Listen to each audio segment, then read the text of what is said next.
Estamos presentando a las 7 a.m. Y es que luego de las manifestaciones que se han llevado a cabo y de la crisis que se está viviendo en el país, se ha hablado de modificaciones que se deben dar en el estado de Guatemala y a los distintos entes. Ante esto ha surgido las reformas al estado y las reformas que necesita la Contraloría General de Cuentas de la Nación. Y es por ello que tenemos hoy como invitado a Freddy Gómez, quien es consultor independiente en políticas públicas. Muchísimas gracias por acompañarnos en Noticias a las 7 a.m. Bienvenido. Muy buenos días, gracias por la invitación. Señor Freddy, mucho se habla de la reforma al Estado, pero todo el mundo acá con estos casos de corrupción que ha develado la Comisión Internacional contra la Impunidad en Guatemala y la Fiscalía General, uno se pregunta, ¿y dónde ha estado todo este tiempo la Contraloría General de Cuentas de la Nación? ¿Qué se debería modificar en la normativa vigente para que haya un trabajo eficiente de este ente encargado de fiscalizar el uso correcto de los fondos del Estado? Muy buenos días de nuevo. Yo diría que hay que diferenciar lo que corresponde a medidas de corto plazo que se pueden hacer ya y que tendrían una rentabilidad social alta, y reformas de mediano y largo plazo que implicarían cambios estructurales en la forma que opera la Contraloría General de Cuentas. Por ejemplo, en el corto plazo, justamente la Contraloría General de Cuentas acaba de rendir su informe de liquidación del presupuesto al Congreso de la República, lo acaba de trasladar, y será el Congreso el que decida aprobar la forma en que se hicieron las auditorías y que se materializan en ese informe, o improbarlo. Entonces ahí juega un papel muy importante el Congreso. Cabe recordar que los funcionarios públicos y los que hemos hecho gestión pública por muchos años, vemos con un poco de inquietud cómo a través de los años los hallazgos se hacen a funcionarios de mediano rango y por unas multas elevadas, en tanto los hallazgos recientes de corrupción no se manifiesta ningún hallazgo. Entonces eso es paradójico y sin duda en el corto plazo necesitará una atención especial. ¿Y se puede reformar la Contraloría General de Cuentas sin modificar la Constitución Política del país? Se puede reformar en tanto que importa mucho el enfoque de la Contraloría General de Cuentas. Tenemos una Contraloría que viene trabajando con un modelo de hace 50 años basado especialmente en la glosa, que es revisar documentos, revisar procedimientos y hacer hallazgos sobre cosas tan simples como no anexar un documento. El cambio de enfoque se puede hacer sin necesidad de entrar a reformar la Constitución, desde luego, y eso implicaría modificar y modernizar la forma en que se hace los hallazgos y las auditorías, como he mencionado. Ahora bien, hay que decirle también a nuestra audiencia que, por ejemplo, en el caso de las entidades del Estado, hay oficinas permanentes de la Contraloría General de Cuentas de la Nación, en esas oficinas verificando precisamente que los recursos se ejecuten de forma correcta. Sin embargo, o sea, pareciera que solo cuando los casos estallan en los periódicos y en los medios de comunicación, la Contraloría, sí es cierto, o sea, ¿qué hacen estas oficinas entonces? Cabe recordar que más o menos estaremos en un funcionariado público de alrededor de 300,000 personas, y que la Contraloría delega en cada una, como muy bien has dicho, pequeños grupos que van un año entero a auditar y acompañar a las instituciones. ¿Qué se hace? Pues pasan literalmente contando las costillas durante todo un año. Y ahí está lo paradójico, porque se está el enfoque afincado en casos quizá administrativos irrelevantes, en tanto han estallado casos tan importantes que a claras luces el pueblo los conoce y eran de voz pública, pero no se hacía nada. Ahí es donde cabe un punto que hay que recordar, que un experto internacional mencionaba que los aparatos clandestinos en sí ocupan varias esferas, y si bien es cierto hay excelentes trabajadores en la Contraloría, no debe uno de dejar de pensar que parte de estos cuerpos clandestinos están enquistados también en Contraloría. Entonces, sí se debe de pensar la trascendencia de analizar los colaboradores en toda la red también en otros órganos de control. Como sabemos, pues la Contraloría ejerce un papel primordial como órgano de control del Estado y es un tiempo posible para hacer reformas y plantearlas. Justo usted estaba mencionando, ejerce un papel primordial, pero según información, bueno, o el sentir que nos está trasladando muchos televidentes en este momento, es que consideran a la Contraloría General de Cuentas como el gran ausente que ha permitido el crecimiento de un Estado mercantilista y también la cooptación del mismo por los 4 negocios del narco, que es el contrabando, la construcción de medicamentos, entre otras cosas.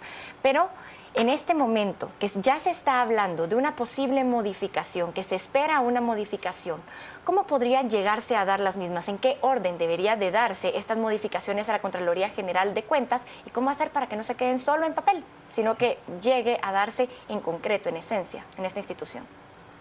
Principalmente hay que recordar que todo el funcionariado público tiene responsabilidad pública, es decir, debe de realizar sus acciones a la luz de la Contraloría General de Cuentas. Si la Contraloría o cualquier ente no está cumpliendo sus actividades, lo que corresponde es pensar en el incumplimiento de deberes. Es decir, que también un funcionario público puede ser, de cierto modo, demandado o enjuiciado por no hacer que las instituciones que coordine responden a sus propios fines. Es decir, concretamente, si está dejando pasar los goles, como dicen por ahí, pues claro, tocará la penalidad que corresponde. Ningún funcionario superior a la ley ni a la Constitución, incluyendo la Contraloría General de Cuentas. Ahora bien, si uno empieza a revisar la historia reciente del país, de verdad que más que cólera también da medio risa. 2 excontralores presos por casos de corrupción. ¿Cómo evitar que la cabeza tampoco, o sea, se vea involucrada en esto? Y 2, ¿cómo evitar también que se nombren contralores afines al partido o al gobierno que está presente? Porque esa es una gran crítica que se coloca muchas veces al contralor, y los contralores pareciera que se hacen de la vista gorda o no quieren. O sea, ¿cómo realmente modificar la ley para evitar eso? Yo creo que lo que hay que transitar es otro camino, si me lo permiten, porque debemos recordar que hace apenas año y medio se reformó la normativa de la Contraloría General de Cuentas y se establecieron incluso nuevas penalidades para quienes incumplían un procedimiento a criterio de la Contraloría. Se esperaba que esos aumentos desproporcionados de penalidades iban a causar menos corrupción, como podría pensarse en cualquier esfera criminal, por usar una exageración. Sin embargo, ha pasado que no se han logrado estos resultados y tienen que ver con que necesitamos cambiar el enfoque. Las leyes en sí mismas no desincentivan a los actores a la corrupción. Son, entre otros factores, la permanencia constante, por ejemplo, en este caso, de una ciudadanía que está activa y verificando. Pongo el caso específico de las penalidades y las rebajas que establece la Contraloría General de Cuentas. A la fecha no hay una normativa de cómo se establecen y por lo cual son discrecionales. Algunos analistas decían que en esta suerte de organización criminal se organizaba el Estado para castigar a los buenos y para favorecer a los malos.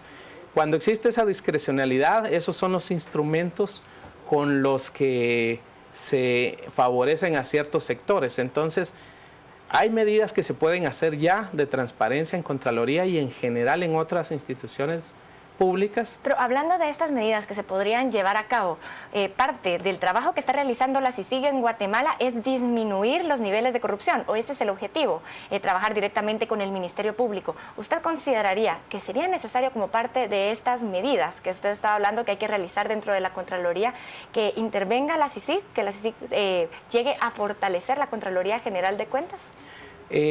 Sí, pero no por esa vía. Sí es necesario fortalecer y desarrollar y replantear Contraloría y otros organismos públicos, pero CICIG tiene como mandato específico la lucha contra cuerpos clandestinos, contra SEACs. Entonces, si en la investigación se determina que hay colaboraciones de Contraloría o de cualquier institución es CICIG obligada a investigarlos, obviamente en coordinación con los demás entes de investigación. Eso no quiere decir que urja y que se demande por parte de la población incluso reformas inmediatas para una Contraloría y para instituciones más efectivas.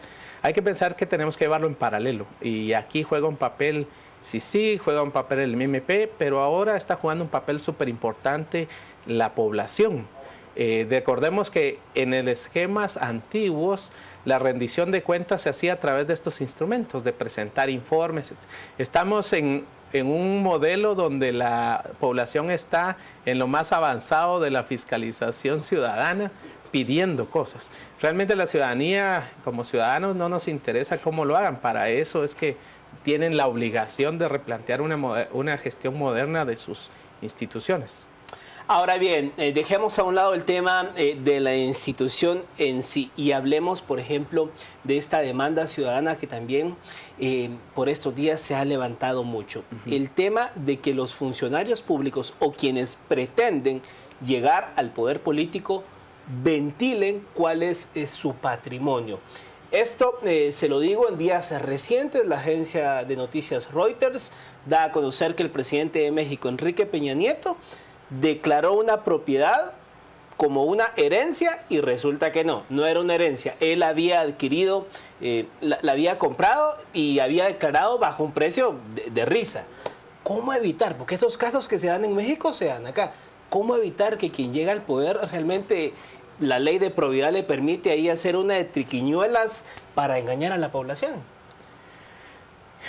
Hace años, pues, tuve la oportunidad de estar en un país avanzado viendo cómo funcionaba el sector público y lo que uno se da cuenta que pasaba en esos países desarrollados pasa en Guatemala. Hay una cantidad importante de ciudadanos que pueden aspirar a puestos públicos de forma competitiva. Esto que lo traigo a colación porque lo que está funcionando, como muy bien decías, era un estado clientelar de amiguetes, donde los amigos son los que se benefician. Debemos de pensar, y creo que es la demanda, un estado moderno, donde puedan competir las personas, donde trabajar y nuevamente darle dignidad al funcionariado público sea el principal motivo para trabajar. Y estas demandas causan justamente con que la demanda ciudadana de que no quiere ver ya funcionarios públicos improvisados y que eso obviamente si tenemos funcionarios públicos de muy baja productividad no van exactamente que se diga a prestar un servicio público, sino que van para otros fines. Entonces tenemos que entrarle por varios lados a estas reformas y pensar que es posible regresar la dignidad a los funcionarios públicos, pensar que no debemos de regresar a aquellos pasados donde llegan actores a dirigir organizaciones públicas que no tienen conocimiento de casi el funcionamiento del sector público y se llega por puros compadrazgos. Y eso lo que va a permitir es reforzar desde abajo al funcionario público. Como decía al inicio, hay cerca de 300,000 personas trabajando y no puede ser que por 50 casos o más ya se talde como que esto es una burocracia y como que nada funciona y que van al sector público. Y eso es un daño permanente que se le está haciendo al país, del daño de que pocos causan una imagen muy mala para funcionarios públicos que están desarrollando sus actividades con el mejor de los ánimos y creo que rescatarlo es una de las prioridades. Para usted, Freddy Gómez, si en este momento tiene que proponer cuáles son los cambios esenciales que se deberían de realizar en este momento de la Contraloría General de Cuentas, ¿cuáles serían? Extrañamente que Contraloría adopte un enfoque de información a los ciudadanos de cómo hace lo que tiene que hacer. Inicialmente debe de informar plenamente los criterios que hace para decidir las multas, las rebajas, los criterios de cómo se revisan. Creo que una reforma importante está hoy en día en el Congreso, donde la Constitución manda que si no se aprueba la liquidación del presupuesto, debe de regresar a investigarse las acciones del año pasado. Y en un informe donde no consten estos casos que toda la gente conoce y que pareciera que la Contraloría no les hizo caso, parecería que no es un informe muy creíble, ¿verdad? Entonces ahí hay dos espacios para inmediatos con los que se puede hacer Y no hay que perder de vista cómo se deben instrumentalizar las reformas. Y ahí quisiera regresar a retomar que se está hablando de muchas reformas, pero desde fuera del Estado. Es como ir a querer reformar el Estado, pero por algunos que están fuera del Estado. Creo que en el sector público hay excelentes profesionales que pueden dar luces de cómo reformar el Estado a través ya de muchos años y que han estado esperando oportunidades para plantear las reformas. Creo que el caso del CE es muy ilustrativo de cómo las reformas pueden venir desde adentro, gozar de cierta credibilidad, contrario a propuestas que ya habían sido manoseadas de la reforma de partidos políticos. Solo brevemente quisiera preguntarle qué opina usted de todos estos fideicomisos. No hay a ciencia cierta un dato exacto de cuántos fideicomisos ni en qué banco los maneja el Estado. Un ejemplo de ello es la Municipalidad Capitalina. El señor Arzú no permite que la ciudadanía entre a conocer fideicomisos de cuántos montos, cuántos hay. ¿Cómo quitar esto? Mira, realmente fideicomisos es una figura de muchas que se han ensayado bajo el ánimo de agilizar la ejecución de los presupuestos y de los recursos. Lo que hay que activar nuevamente es la demanda en general, tanto de medios, de ciudadanos, para conocer cómo se utilizan estos recursos. Si se lograra completar la tendencia que hay de no más fideicomisos, es decir, no crear nuevos, va a aparecer otra figura, porque el que está pensando en cómo diseña un mecanismo de escaparse, lo está pensando día y noche, y ahí es donde el llamado debe ser a estar permanentemente a la luz, enfocando estos instrumentos. Recuérdense, anteriormente, pues ahora no solo están los fideicomisos, las compras por excepción, y luego vendrán otras modalidades de las cuales lo que se quiere es saltarse, como dicen, las trancas y no seguir los procedimientos que se ven. Sin lugar a dudas, hay unos factores importantes, como que el ejecutar realmente es complicado. Necesitamos también modernizar el Estado. Mientras no hagamos expedita la función, siempre va a haber alguien que quiera ver cómo lo acelera. Muchísimas gracias, Freddy, por acompañarnos hoy en Noticias a las 7 a.m. Nos hemos quedado sin tiempo, pero le agradecemos muchísimo. Este tema da para mucho más, pero llegó el momento de saludar a nuestra compañera Reni Beig, que nos tiene información económica. Gracias.